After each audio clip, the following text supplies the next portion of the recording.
Dalai Bawang Samir Ramana NCDS Kumabang Fangsal Sigamari Medana Company na present ang bilang bagi damang Programa sige Maritan Saragal Guest of Honor di Pampamlanga Lensin Binaba Kausanzari Kusama Rausan Social Worker Bengul One number 10 po sige Kumabang Closing Ceremony Come Prize Distribution Fangsal sige Guest of Honor di Pampamlanga Lensin Binaba Lolok Sir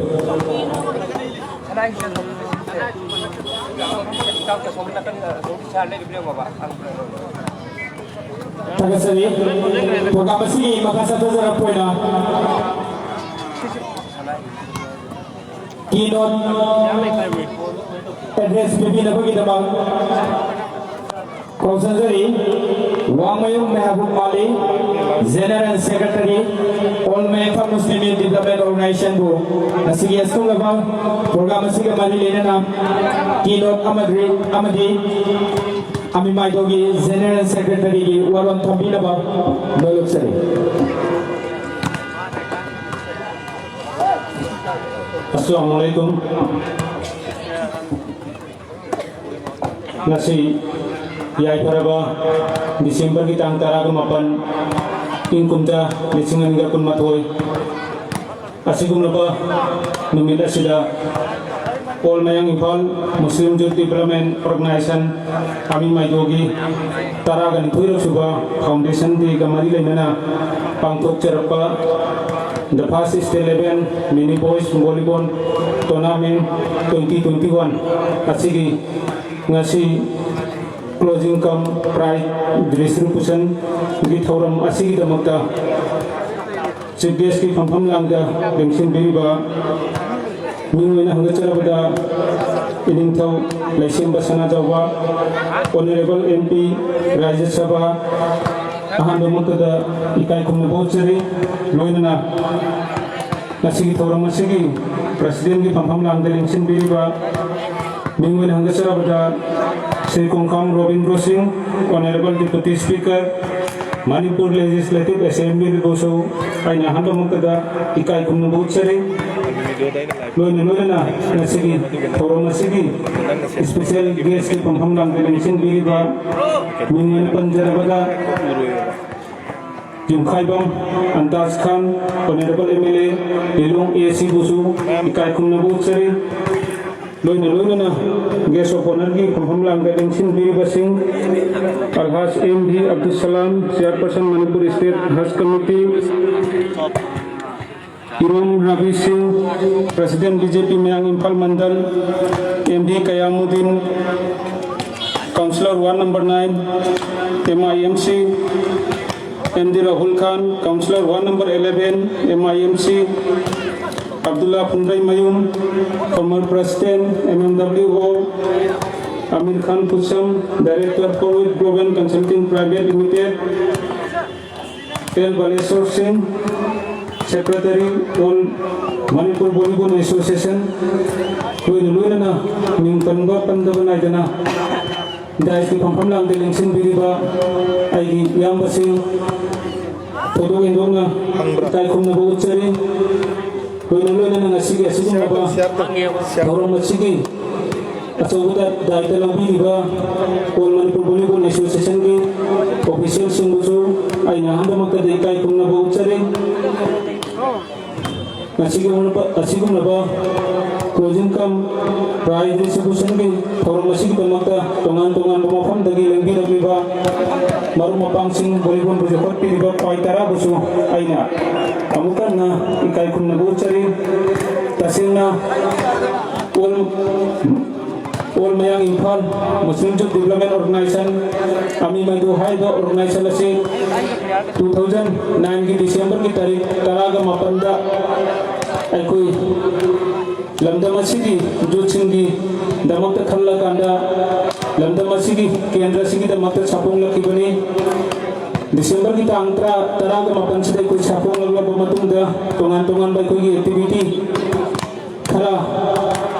तौजखरे अखोगी state level की थाकता अखोइना marathon race फाउबसिन लगा यामना फजबा programme का याम असु पांथक चखरे अदुगा 2013-14 assume जवका तंजासी लगी organisation से खजितंग अखोई दिफंग तौरगा मतम खरा लेरुरबा मतुंगदा 2020 की जनवरी की तारीख 13 दा अखोई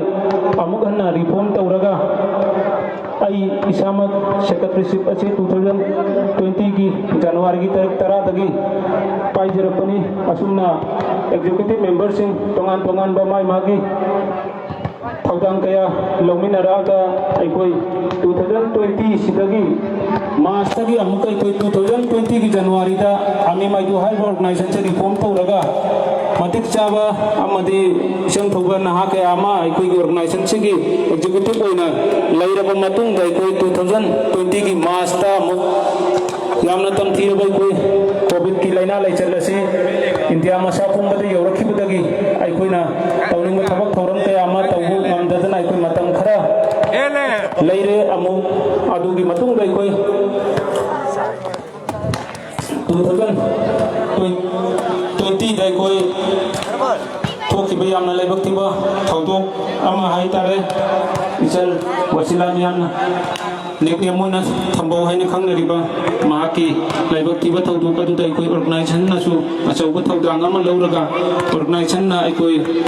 कंट्रीब्यूशन तौनरगा सेलगी ओइबा मतें सु तौजखि अदुगा लोइना अखोई 2020 दा की आर्ट्स स्ट्रीम दा थर्ड पोजीशन तरखरबा बेंगुन की आहान बोइना अम खक्तंगारबा पीआईएस फिरोज खान बसोय कोई रिसेप्शन प्रोग्राम अमा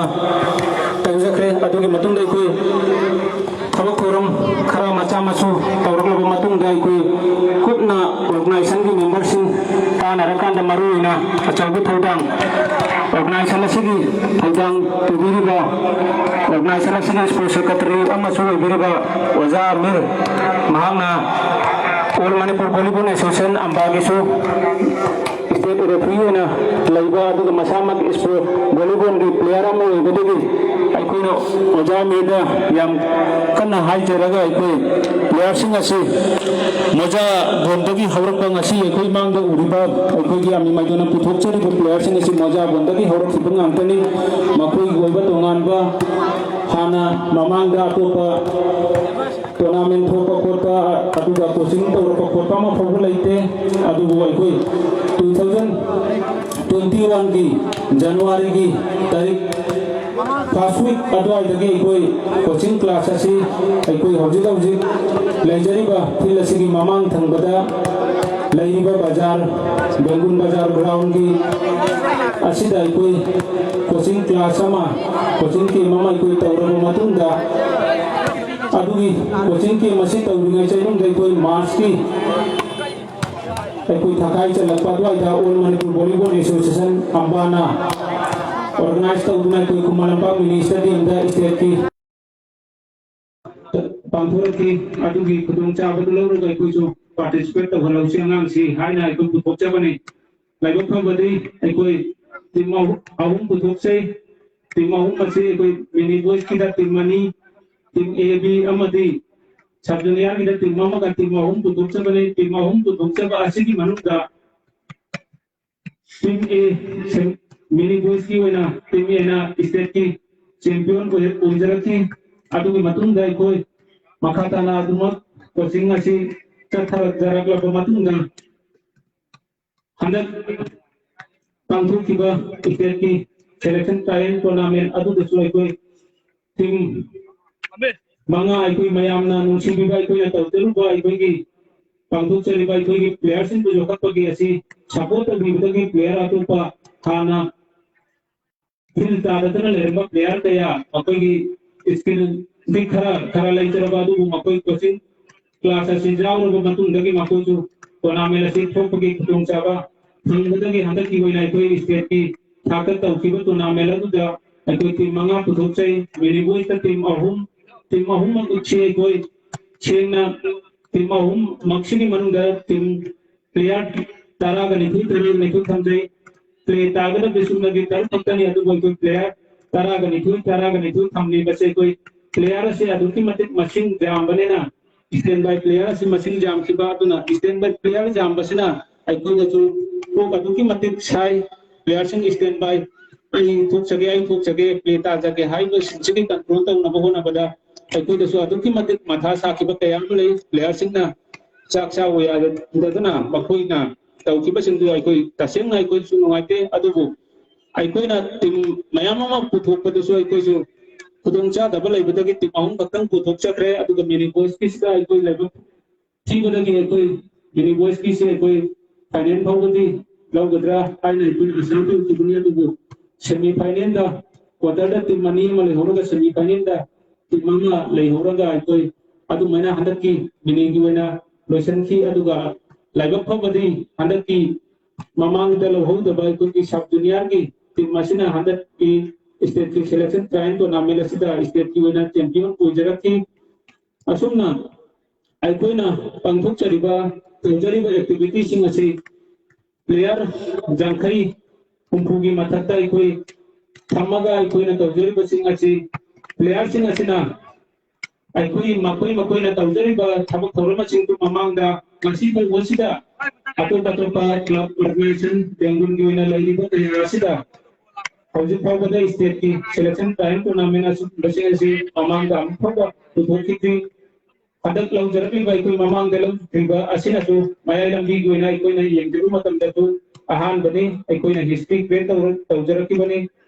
मरम अदुना इरमदम इरेकाई सिंग सिदा लैबिरिबसिंगसु अखोइना तौजरिबा थबक थोरमसिंग असिदा सपोर्ट तौबिरगा मतेंग पंगबियु हाइबु वफम असिसु थमजरी अदुगा लोइनना ngasimak अखोइना हौजिक सानजरिबा अखोइना तौजरिबा सिंगासी ममांगदि फिल लैतबदगी लबुक सिंग अखोइ लबुक कंगापु गायरगा सीजन मतन खतंगा अखोइ टूर्नामेंट अबुगा खतंग थोकलगा अदु मेना अदु लोइसंजरकनी अदुबु लैबक फबदि अखोइ हौजिक ममांगा अखोइ बाजार ग्राउंड असिदसु अखोइगी बाजार की ओइबा थबक थौरमसी अखोइ सेंबा सगत्ता लैजिनि मनुंग अखोइगी सानफनबगी अदुगुम्बा मसु तौरमनबा मतुंगा मखाताना अखोइ हौजिक अखोइना गासिगी प्रेसिडेंट की पंफम लांगदा लेंसिन बिरिबा दाय खुंगजरिबा श्री कांखाम रोडिंगो सुदा अखोइगी ऑर्गेनाइजेशन की न्यूचिंग चटलगा अखोइगी हौजिक आमी मंत्रो हारिबा ऑर्गेनाइजेशन सिदा ना रजिस्ट्रेशन तौरगा लैरिबा लमसी बेंगुन की अमखतंग आइरबा लम पब्लिक लैंड अदुनी 2.77 एकड़ की पाक चावबनी अदुबो हौजिक थंगरिबा सराउंडिंग सिंदा लम लैरिबा लमसिदा खेनबा कयामदि लैरि मसिंगी सिंसिसु अखोइ मतम की वना अखोइ इविक्शन तौबगी तंजा लाकनी मतम तुरसु लम ताइनरिबा मापुसिना मधुगी चपचाना सेक्रीफाइस तौबियु इसा इसागी असेंबा हक अदु खत तौबियु ऑर्गेनाइजेशन की अमदी पब्लिक की लम असिदा सोपी दनबा कथु पिनबा अमुकाना नसिगी असिगुमबा फंक्शन असिगु मरिलैनना पुंगिन सिंजिंदरी लोना आई मखा ताजनी बसी असिकुम लगा इकोना फिल लेतबगी खुदोंचा दबा मायु नरिंगै तंजा बु जाइकोना ऑनरेबल एमएलए अखोई ऑर्गेनाइजेशन की न्यूज सिंग चलगा अखोइना लैरिबा अमी मदुगी ओइबा लमसिंग असिदा अखोई फिल अमा खतंग दे सेंगत पियु आइना हाइदिबा मतमदा अखोई हराव हराव नै याबिरपदगी ममांगी हौकिबा सीजन की अखोई लेबाक से चही मुखाद्री हौजिक थोन की लेबाक से अखोई था मंगा तरुक चौरंगना अदुम खत्ता ओइरम केंद्रना खल्ली अदुदगी अखोई सेंगत सागतपा हौजरपने हौजिक हौजिक फिल लेरिबसिदगी ममांग खजिकन हंदोपदगी मनिन नकल की लेरिबा जगह से अमी मदुगी ओइना अमदी पब्लिक की ओइना लेरिबा रजिस्ट्रेशन तौरबा लम अमा खतनी मासिगी से हौजिक हौजिक अखोइना प्ले तारिबा मफुम असना ऑनरेबल एमएलए श्री कोंकाम रविंद्र सिंह सेंगत हौरपने मासी कितंग मफुम फाबदी वाली अदुबु अखोइना मखाताना वरी सानाजबा मतमदसु असिगुम लगा मफम असी चचाना सेंगत चगनी फेंसिंग अमदी लाइट की सिस्टम कप्सन दुना वॉलीबॉल की फजब कोड अमा थंबीगनी अतुपा मल्टी इवेंट के सीजन नबे याबा मफम असी सेंगत कनी हाइबगी थाजबसु टीवी रखरे मखातानसु तबियु हाइबु मफम असी अखोई ऑनरेबल की बुकिंग सु चिंचिंदरी अदुगा अमना आइना ngasi इनिंग थौ लैसिम बसना जाउनि तंजासिदा इनिंग थौगा रिक्वेस्ट अमा खतम तौजरी अखोई हौजिक हौजिक आमी माइदुगी ओइबदा अखोई न तौजरी बसिदा अखोई क्लब की बिल्डिंग अमदी आमी माइदुना पामजबा अखोई जिम सेंटर अमा खक्पा अखोई मफम सिदा सेंगर चबा पामजरी मसी मतंग एमपी की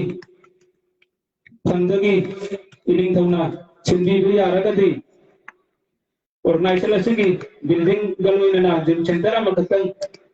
सेंगत पियु हाइबु मफम से inning थौगी पुनिंग चिंसिंजरी ओइना लोइना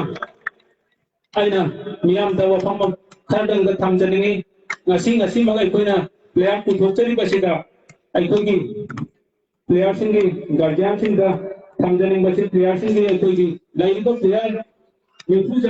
jangkhrium phama singi manungda guardian singa se kijitang interest low wat pagumna tawi masina aikoi organizer singa kitang ninghan naba thokpa adugumba jawi aduna organize guardian singa खाजी खतंग इचा की खंबीरगा इचा सिंसे असिना पामजरी थबक थौरम सिंह असिदा अचौबी थौदांग लौरगा अखोइगी मसा की प्रोफेशन ओइना बोली एसिदा ओसु अतोप event ओसु चलहन गिरे अनगा पुना बिउ हाइबो मफम से थमजरी आइना थंगसेना थंगचनिंबा अखोइगी तामी मगुगी प्लेयर सिंगी गर्जियालानी खतंगी अखोइ मयांग इम्फालदगी अखोइगी हेरामनी की अपोपा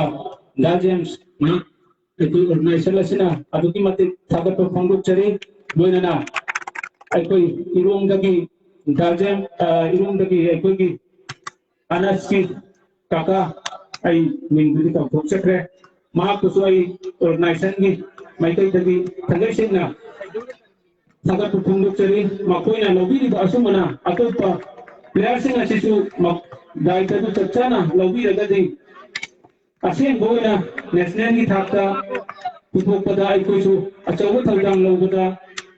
पुनिंग हंथदुना अखोइगी लैजबा खुदुमक ताथोकलगा लौबगी ngambagi thona adu oiraka haibagi थाजबा लै अदुना अखोइ ngasiगी प्लेयर सिंह की guardian सिनासु इचाना पामजरिबा अंगांग सिनासना पामजरिबा line असिदा profession ओइना चक्ता यानबा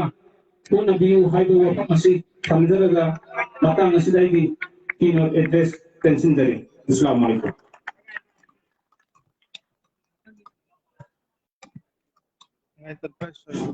Tagasai ikai kum nazari ba wa mayo mehabub ali general secretary ami maidona organizer sigi asi panto leba tarang itu suba foundation ke asi mari lenana Pilot amadi ami maidogi general secretary ki waral thambira bagi dama program ini mereka serga guest of honor da ini kata kau sejagi ikai kumna zariba Muhammad Shahidul Basai Mayum social worker bu masih guest tu lepas program ini guest of honor di bawah lakar leksin dinabal dulu seri amadi Fusam Karim provider sangai advertisement bu semua si guest tu lepas program ini guest of honor di bawah lakar leksin dinabal dulu seri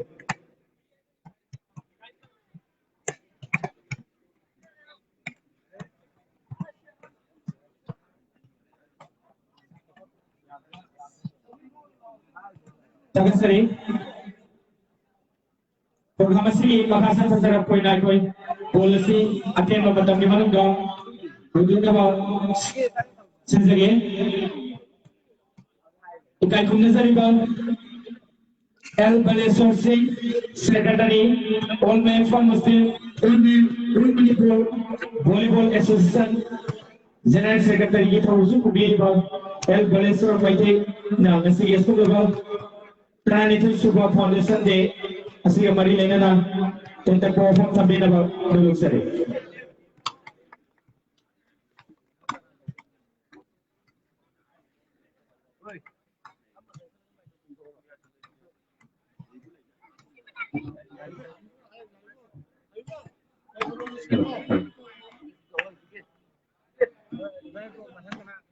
A very good evening, ladies and gentlemen. I'm Dr. Nasegi. CBST Kumum Langlesin Deriva. We will a preservada in how license Masana Java. Aduga President Kumum Langlesin Deriva. Sir Robin Singh, Deputy Speaker, Manipur Legislative Assembly, Luna Nasegi. Guest of honor की कुछ लांगड़ा लेकिन भी वह Singapore ना हम लोग का all Manipur Volleyball Association भी मायके देगी मतलब को जो चले उसे ना अमी मायडो ये क्लब ना तारागनी कोई शोभा कांग्रेस सिंधी गमरी लेना ना सिंबा टूर्नामेंट अमा सिंबी रखा all Manipur Volleyball Association भी मायके देगी तो किन मते Agak Java, aduga ungai Java, udo kari, aduga masih asing global tournament nasi di maru oiba, apa kami maidu na pergi state tournament beso, anda ki state tournament si mapung yang na hana lagi na, mapung fan di besi kami maidu di klub mana represent widana sumba. Kentucky State Level Volleyball Tournament 2021-22 की यहाँ success हुई ना फिर पंक्तों से बाल number की बनी मरोइना नसी मग फाइनल बा सिगी ममांगा अपनी बेंगुनगी ममांगा तो दक्षिण तंत्र लगा टूर्नामेंट फाइनल में सोई आउट की मतलब दा वांगांग की तंजारी तंजकी दे तो वाइबर कुकिंगा यामन नंगाई जबा फाइबर तारे All Manipur Volleyball Association की secretary में वहीना मतलब दा कोई गेट ऑफ ऑनर की फंक्शन लांगा लिंक्सिन की बा कोई सर्वर का लोग यामना खाई की कोई मुस्लिम की चिल्लाओ सिंसे होगी volleyball खत्म साना हो गई अदुगा अतो कोई इवेंट सिंह उदे मसी नंगाई के कायले कितन पंगी बम याव की Sarnabudi madu atau pai bendu sunung sibidana habi bagi adugo aigi pukning dari volleyball se makam sira so yamna phajana sanare aduga volleyball se any jaga muslim ki jaga kuri dokta volleyball se yamna pak sanna sanare hayo ki hara udu dai matam da ai kananta de haje de adugo ai pukning de am ngai ki volleyball se soidana apri muslim ni nam tilina sinna अकोई national level से कोई level perform मंगनी है बसी आई ना इतना जैसे अदुगा आई मुस्लिम सिंगे अकोई players सिंग volleyball players सिंग ना मने अकोई ऑल मणिपुर वॉलीबॉल एसोसिएशन दा नसी मत अनवांग सैलरी बांग सिंग किदा नतना फानरगी अकोई ऑल मणिपुर वॉलीबॉल एसोसिएशन से आई तामम खु नाइजरी आई जनन से दिना लंबा जरा अदुगा ताम सिंग लोजरी और लेसी ताम ꯑꯩꯈꯣꯏꯅ ꯑꯍꯥꯟꯕ ꯀꯨꯝꯕ ꯍꯧꯔꯛꯄꯗꯒꯤ ꯑꯩꯈꯣꯏ ꯚꯣꯂꯤꯕꯣꯜ ꯐꯦꯗरेशन ऑफ इंडिया सिंबा नेशनल चैंपियनशिप का Manipuri volleyball mini team champion अहंबा तलबिसी अहंबा उदिति मतमुता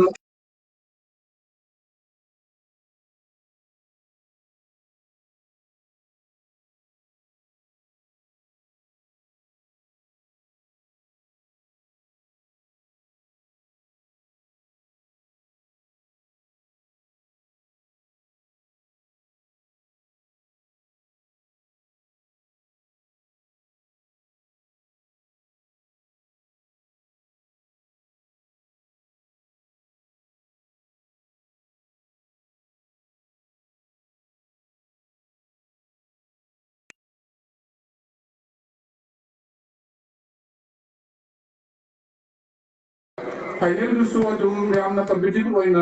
अखोय डिसाइडिंग सानरगा अखोयना ताकि अखोय साकिल जो मतमदुदा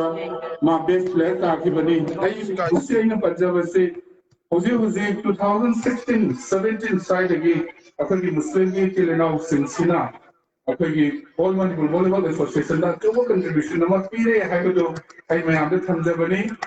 अदुगा आईगी होजे होजे फाइनल अनि सानबिगी दबसिदा अमी माइदुगी कोच ओइबिरिबा आईगी साथनी अमीर सिंह मासो अखोयना सेमजरकपनी अदुगा मानसो अंगांगसे पुथोकना बहनबदे अनवाजाबा पसाति लेजेदाबा अदुगो आइना स्पेशल थैंक्स टू ओजा रोबिंद्रो ना सुमाइना अमी माइदुगी क्लब से यामना अखोय मतेंग पांगबिदना असिगुम्बा हंदक किशो स्टेट की टूर्नामेंट दा टीम मंगा पुथोरकतना अखोय मणिपुर की वारी अमा सेमदना अदुगा सब जूनियर सु विक सानरीबा नंग से यामना फजन सानकीबनी सेमीफाइनल दा कितंग अखोय हाइवे सेमीफाइनल सिदी अदुम लो डिसाइडिंग सानै मराइबो खबाबना काजखिबनी अदुम फाइनल योरप याबा अदुगा फाइनल लव याबा टीम सु ओइकी अदुगा सब जूनियर सु अखोय अमी माइदुगी अनांग सिंचना विनर ओइकीबनी I am very proud of अमी माइदु क्लब मखोयना अखोयगी ऑल मणिपुर वॉलीबॉल एसोसिएशन दा होजे यामना चावो कंट्रीब्यूशन पीरी हाइबसे नसी वॉलीबॉल मुनिसिपल लेंगिरपा मयामदे थमजरी अदुगा होजे अखोय जनरल सेक्रेटरी ना कीनोट एड्रेस पीरी बमतमदा अखोय ग्राउंड की मतंगदा सरोबिंद्रो ना पांबिरो मतें से आई ऑल मणिपुर वॉलीबॉल एसोसिएशन नि लाइगे दिगिशु असुगुम्बा वॉलीबॉल सानबा जगह जगह अखोयगी कम थामना लेगा सुमाइना लोकल क्लब सिंसिबो ओके लोकल एमएलए सिंना सुमाइना यामना होना देरपा सी जी शो आई मयामदगी कुबाम तंग निजगे ओजारो बिंद्रो की रवता थैंक यू सो मच अल्लाह फाइनल लेकना नुआई मसी सानरीबा सोमदा अमांग मिनिगी सानरीबा निसी सोमगी एमआईसी की टीम से मिनिगी अंदर स्टेट की डिफेंडिंग चैंपियन सिगे अनांग सिंसे अदुगा आइना उजमा मतम सिगे अमी माइदुगी अनांग सिंसिशो लीग तदी अदुम मोइना कागी बरग नुम तौबनी सिगे अमी माइदुगी अनांग सिंसिशो अदो सेमीफाइनल गुम्बा सानबा सिगे अदुम याम लक्ता डिसाइडिंग द कांड बंगातनी नसिगी मैच फाइनल मैच जो बिकमति नुंगाइगनी हाबदो तमजरगा आइगे वही मतंग से तेसी thank you Elbanesor Singh, General Secretary, All Manipur Volleyball Association, Nasigi, Asigum Laban Tarani to Subat, all Main Fund Muslim Development Organization, Amin Maiduna, Sinjaba, First State 11 Mini Boys Volleyball Tournament Asiga, Bari Lenana, Yamna, Chazaba, Orang kaya thambi bagi dapat hana na tujuh potong berseri, mana mana ugai kunjung juga udah sila sergi mateng, lupa lising kara pibi bagi dapat hana na tujuh potong berseri. Program masih makasih terjadi koida, kausen jari Abdullah Fudrebayong, former president Manipur Muslim Welfare Organization Group, masih gestur lewat taran itu sebuah foundation di Asigi, first state level mini boys volleyball tournament asigi, closing ceremony comprised distribution function asigi bari legana, dan tak perlu tampil naba lalu seri. Jadi, asing apa? ꯌꯥꯏꯐꯔꯕ ꯅꯨꯃꯤꯠ ꯑꯁꯤꯗ ꯋꯥꯜꯃꯥꯌꯥꯡ Imphal Muslim Youth Development Organization Lami Maidogi Solution Dega Mai Lena Pangthokliba asingba program masi volleyball match igi kanena pangthokliba sigi da selection bidiba designers President Samajoba Honorable AP Right Sabha aduga London Sigi news bidiba Manipur Leventic Assembly Honorable Deputy Speaker Okham Ravinder Singh Ilong Sigi Honorable MLA Wayatas Khan Manipur State Haj Committee Chairperson Alhaj Maulana Abdul Salam Ning Pandapandava Nayagana last election bidiba Dingi Kudimat Agi Maikai Dagi Ikai Kunabuchari Loyana Nasigi Nesasi Bamusum Council Nasibo so we are beginning here in the Kunamutsu Kunamaki Pundaso Agi Maikai Dagi Salam Tazuri Assalamu Alaikum Tasima Yana Tarpunta Naini Maya in front of Umarina Ami Maidona Nasib Yana Mating Lena Tungi Yubini Haiba Maha Singhu Maya Kabachin Jaki Kanabamasum Awang Watak Bukana Matumda Smoky Landa Himai Subiduna Tungan Mapuka Amakan Biramba Basita Sena Ayu Haina Matampur Matinengo Huragani Ami Maidona Panturi Bamasum Tabu Hena Mama Ladani had a project again. Amanda, Kino de Despigoso, I did a left. Ami Michael say, I coin a other Pase 2010, Elbel 12, as I again of Keno Mother Yadum Michael say, Adum Marama's star will look away, the Ruta Yadum there, Paniadu 2020. You watching it happen, you can't have it. Yakin no matter Ami Michael give for any promising Matanga. Yarigumba Maduda some little perfect Hajata and the Matoko Matamuda Matamaza and the President Wizard. Hyper fixing at the sort of Janakanda, Ellison to Hulaga. The Sig Abima was said, same of one of the I did nothing like that. I did members in another one of the Matanda. And then the Union Salva, the Kilo, the last evening, Alhamdulillah, but we see him Hayale Haina, I did my job, Henry, and the Pakasari. Nasi Mahamanda, if we like the Salam Haina Kanariba, Mapamasi, so the Banagi, Yastan, Nasi, one of the deputy speaker now. Mapams get told us of Sansin of Haina, Yamatimba, Ereni. Hakar ki mamangda aiko isafu yawze honorable deputy speaker ki mahaki bokladali bizumda ami maidogi sofi singa famina kana mapasi am kurana bahana matammal nongsi ki fifam chubagi matam suni rainy season ni lebak se afang ma thira ka daga se machela ma awi sanari area se madi mati yam phadna thondire makhata nasu honorable deputy speaker na inshallah allah ki thojandagi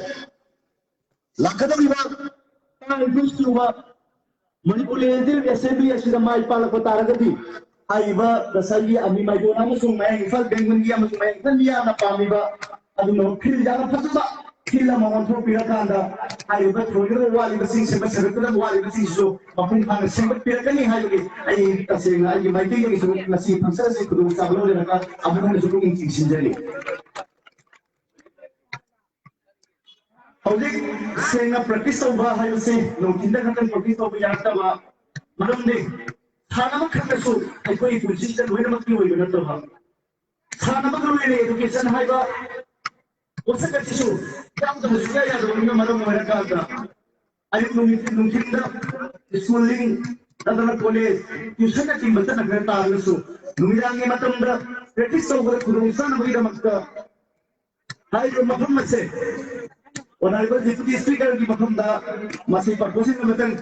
tongzage mafam masida aikoi gi mai thabai khudong sawa adan thadan bilena ba atuma ta mata ngai bana simbina ba salam gulo kan besari posule emi mai yogi da gi posule gane masa bal ai deputy speaker TV atna posule gi hadi aduga aikoi important bal sidang yang dina TV rakanda atuma ta mai tis thangira kanda aikoi salawai sing udona bokona pamatumda kena khudong sawa musum kubang yaksina na bagina mata hona biu hayo se masi hangasage Asena, kalau saya ikut Islam dan Islam, berarti pangan sisa. Islam dah misal saya, istri pun bidang haram ni hanya ulama kiram sehingga itu tak pilih, sampai pilih. Aduh, berarti pangan singi marakta, berarti pangan nahas singi marakta, nasidi, maya ikaw begini sasingna, nisana, tinjangna, ikut ujosila pada orang nong itu lagi. Masih tinjang pada nahasing. Aku semua kasih tahu pun ada lebih berapa agam laba. Ayi itu biu itu kau biu kita berapa. Jangan sih hal jadi gede. Aku Islam masih masih suya ya kalau pasal. Aduh, Islam yang apa tu na? Masih na. Maya mau firman hali. Ayi sagai na tayo masih mai pagi izat manghali. Ayi sawo manghali, matam manghali. Aku kunci buat yang dekat pulau matam dah. Noloki gondok udara mehar saya kerja pun nak kandang lera ba. Matam pun nak cuma lera ba family. Marin maduna. Aku ini nak singa. Anak gua wakil lah kalau na. Ami mai dona nasi. Sana pun bagi landa. Usana bahawa tadi ba. Masuk section mina kanda. Bayai kawas sinjak sing. Sadana ba. Madla ki laptop na ba ikut kota mina sih. Alhamdulillah. Mayang impal bengun se. Yang apa apa mama atau bukan segi bagi mana memakil aja. Ati hiram kaya anda shot tertar kesu. Mayai kawas di sahaja bagi sang se mayang impal bengun da. Aku lagi 0.1% gue yang berada, mereka beri saat gombong lagi itu. Karena kenapa besar bersatu beri masih makan nasu, itu nak nasab ni nawa, itu beri berbeda ni nasi harus ni salam lorna, apa itu jadi nasi. Oi, macam se, aku ini sister di dengan sini, bongi, mengimba mungkin kahari ini betul lah, kena betul mereka harus ikhlas. Loya na, masih membawa yang nasana lagi, siapa nama? Polisi dah. Polisi lokal sebesar ada nabi kita. Nasi sebenarnya sabarnya boleh bermesa sini untuk sabarnya kanda. Bayang undang nak kita boleh tahu kita boleh. Masih sana bumi politik yang gil ada terjadi lah. Bila kita kena besar. Ikut macam itu belum nak. Kami nak bertangai pada leibra ada sini kami apa. Masih dah.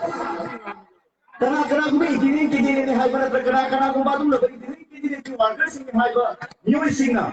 tempat di sini mana kerana ani tanah habang bagi dah mata tapi masih sana pun siapa ba yang nak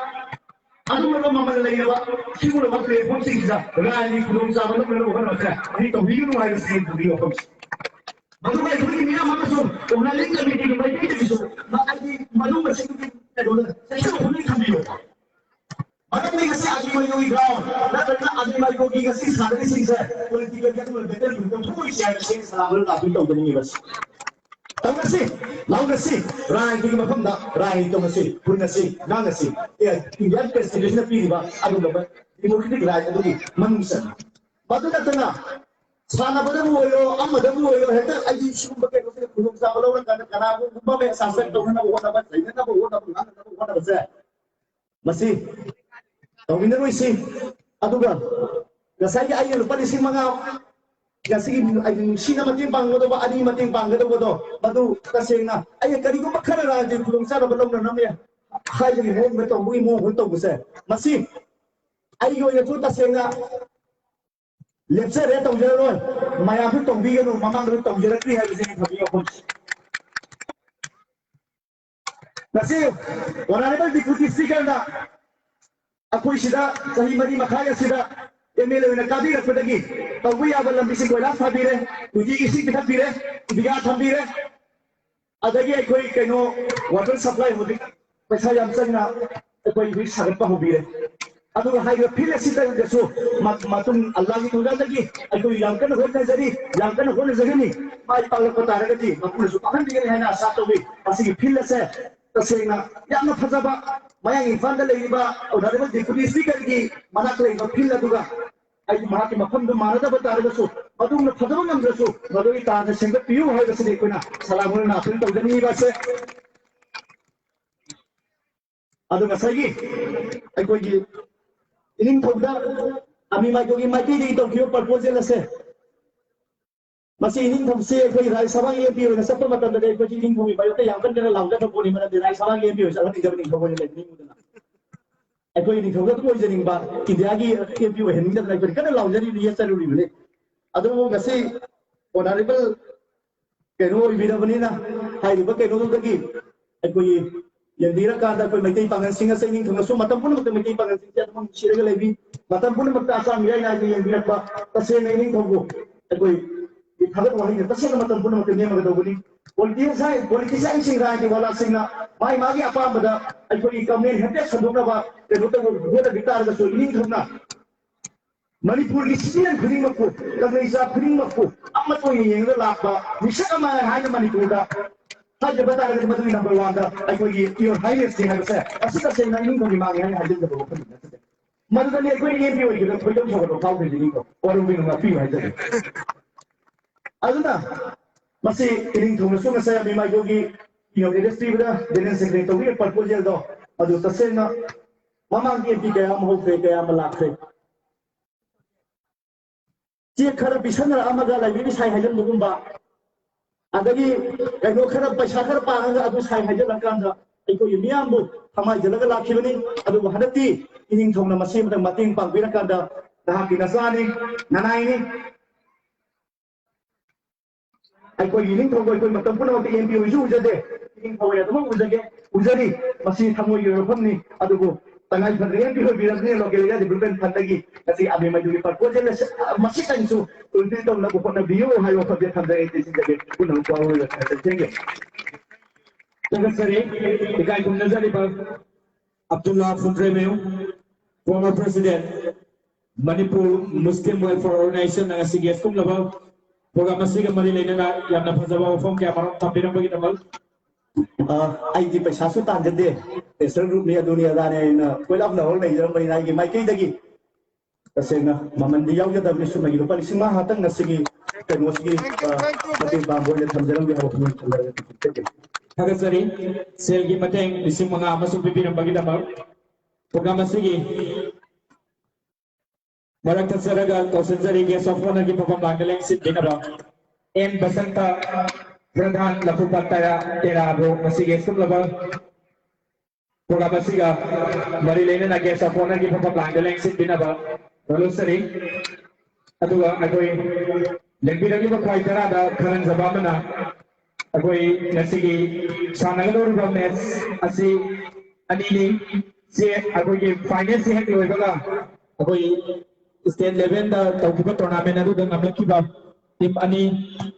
sub junior ki team ani adusu akoi nasi ese sanaga uni maramaduna akoi thengeba strength na aduma miyang kaminasi amadi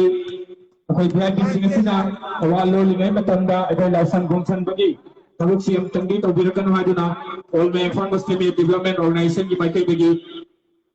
mixing jari program sigi makhasa tanzara koina kausanjari Amir Khan Susam, Director, Forward Global Consulting Private Limited, Pumasige Sumlaba, Taranito Subak Foundation Day,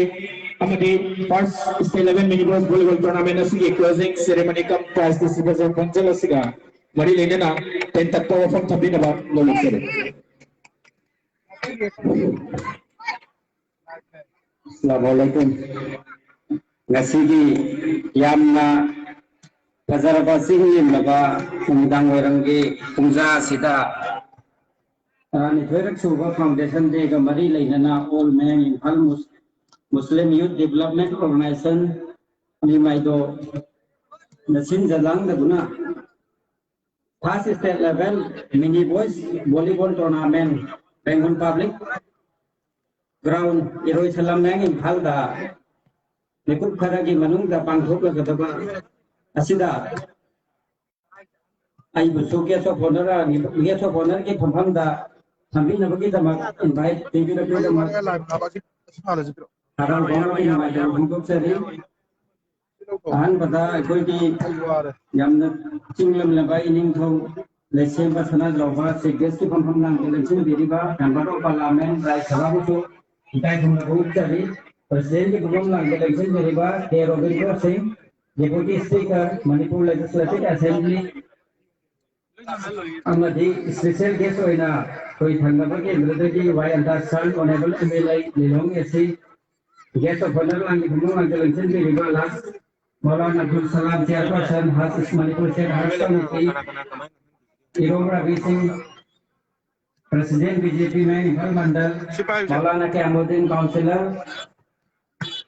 MD Rahul Khan councillor Abdullah फुनराई Mayum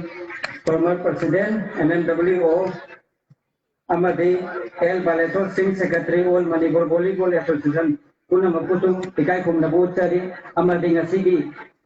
yes of honor lang pamam da legend di ba ming panda pandaba nai dana kagat pungkup tadi umbasung hungai pungkup tadi ngasi ki program asida volleyball tournament asida yamne interest koi na laina thawai chang yau na la pidi pe chile nau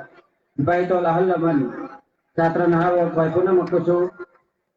dai kumda bauchari amade haraw pungkup tadi matam su yang na silaba tani biha di ko bani yang ko ni lagi baru ko ni ke bari bari lagi amadi boli ni ba wahai singgi koi ki oda bale छोड़ा hai di ram la amadi ami bidogi secretary na ki do SSP bada proposal sing tawya basu tawbi gre mahata na thodok pai khoi na hai ningai leite hai riba proposal sing to ini thong na de khoi go na level MLA na matam sa na amadi election me athoi bane na election mai papi ra matung da tawbi na bai to makah la ka pung thi dari ngasiki ai thoi ke lai riba lai ka amadi ngai phat area ki lai riba pudai ki lai nau ga jang thing na roi na aman ka thi da Sana ba hai pa disu subject ama ne education da yang number 1 ba subject ama ne ba akoi ba sana ba si lai tam ba da yau da ko mo lakhan ko ta ho education da hojikti akoi Manipur da National Sport University hanga khare public master lo yau na re sana ba khat ta akoi la graduation ta ui ai master ta ui ai tamni manu da isa sana pam da ba event thing choose ta ui ai अभी Nakshi education दा संखल लकांदा अतोपा department Singh थबक तंबगी नाम हम fungi को समय नहीं दुके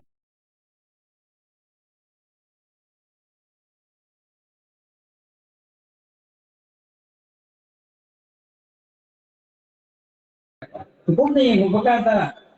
volleyball से level जो है साना वो रमे तसेंग न मतो थमोई या हराव हो यान नुगाई समय तो दुनाई खोई साना बसी मपुम फाना कोनasi sa kholan minasi lai ba kita kata sana bagi yang darkar oi lekai kita kata sana bagi yang darkar oi ngasi kita lagi apa mau sport se kita bakta ne bahana mamang ka tu lang giroi na kala tu sana bana maramu lagi ini kan sai koi lekai dia ora apne ado ita de makata na koi na la kala bagi kita bakta koi mafam matam sana sana ba se to pangthok si tournament to si maroi ko tournament ai phagi ki ta ta tournament hai ta lekai ki na ta ba professional oi ba ngasi tan jeni che yang hau ngai ini ngai dai represent ta ta do be hi thona member of parliament of bia bana ama je goi ko na rebel ni hello india so hojik inauguration to bi re ama di hojik project ma ama le ram ni hai pha dai mari lari ba hojik ami do ki ground se live ko to ni no ka mari matik cha ba background no oi ro hai na i than jai ye do isi phatana fencing to ka bol si kan na tha ba ka da si sing ta ra ne ba fencing to view halo ma ne sai ti re ai ma pu ne kan ko se lo ka su to viro aka ba su lai ni do ki matam ji wa le hambal request ni ma si ai koi मैं ही भला सुख जाऊँ बस इधर city अमी ने दोगे ground से तंग ने बोला ही थी नहीं ये ग्राउंड जिसको मतिक चाहते बा मुझे है नवरों ने बोला अभी मतिक चाहना संधी हूँ amati lai lakili ko ngasi miyam puna magnasu apoy kami dito si matam puna magta mai partner thawai action yang nai chen lai na sanaroi singbu thogat pa amadi tunggi yumbi le loi gaduri ba apoy gi chainau mayam singasi mamai tummagai tatpa matam da mating makhata na pangana ba haina ai halaga request tawjari ai masi haira ka matang aswai da election darage ai yambi yam ko de ai mai dei dei Paling mga kita mati mo ina na ba nga sige to namin na sige thumdaram ke Tagat sari ikay kung nasa di ba Amir Khan Susam Director Forward Global Consulting Private Limited na sige yes kung laga all may fund Muslim Youth Development Organization Amir Maidogi Tarani Principal Foundation Day the Mali Lena na Patung Iba First Development Universe Volleyball Tournament na sige closing ceremony from 5 function na sige kasi daw